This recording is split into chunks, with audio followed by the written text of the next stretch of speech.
Aujourd'hui, je vais vous partager les endroits à visiter dans la belle ville qu'est Aix-en-Provence.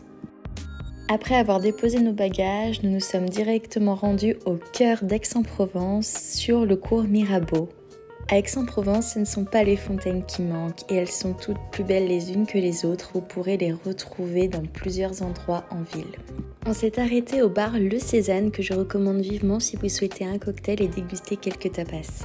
Retour à notre hôtel Birdie by Apiculture que je recommande vivement car il n'est pas au cœur d'Aix-en-Provence et permet un accès très simple avec un parking privé.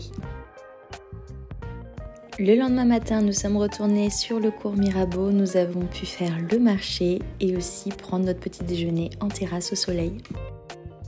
Aix-en-Provence est une ville très riche, que ce soit au niveau de ses commerces ou de son architecture, et nous en avons profité pour visiter la cathédrale Saint-Sauveur qui est juste sublime.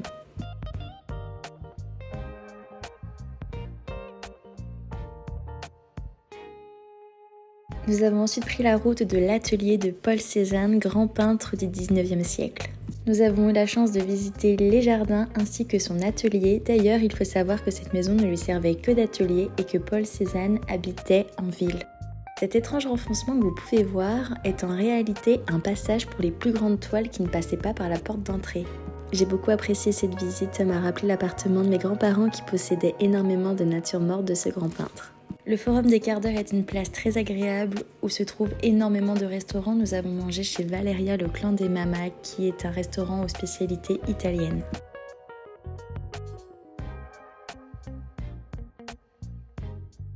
En sortant de chez Aromazone, nous nous sommes arrêtés pour boire un thé et un café sur cette place vraiment très agréable et très calme.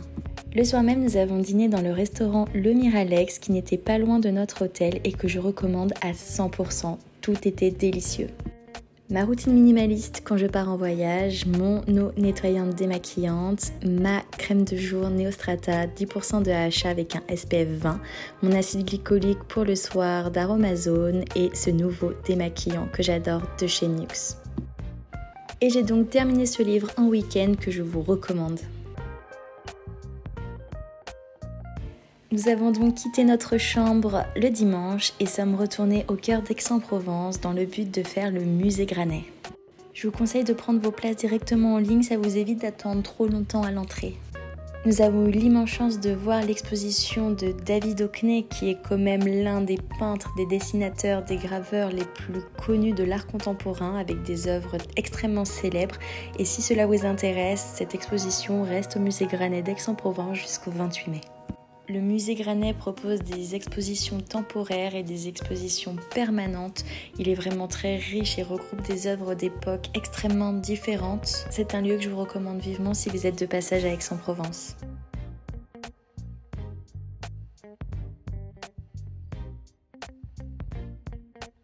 Alors oui, je vous l'accorde, parfois il y a des œuvres que je ne comprends pas forcément, mais chacun son style.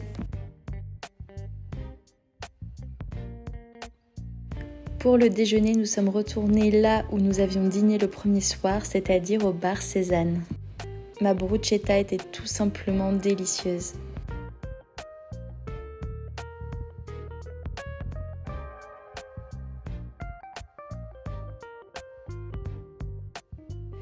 Et il était déjà l'heure de repartir. Nous n'avons pas fait le musée du Calisson que nous ferons la prochaine fois parce que c'est sûr, nous retournerons à Aix-en-Provence.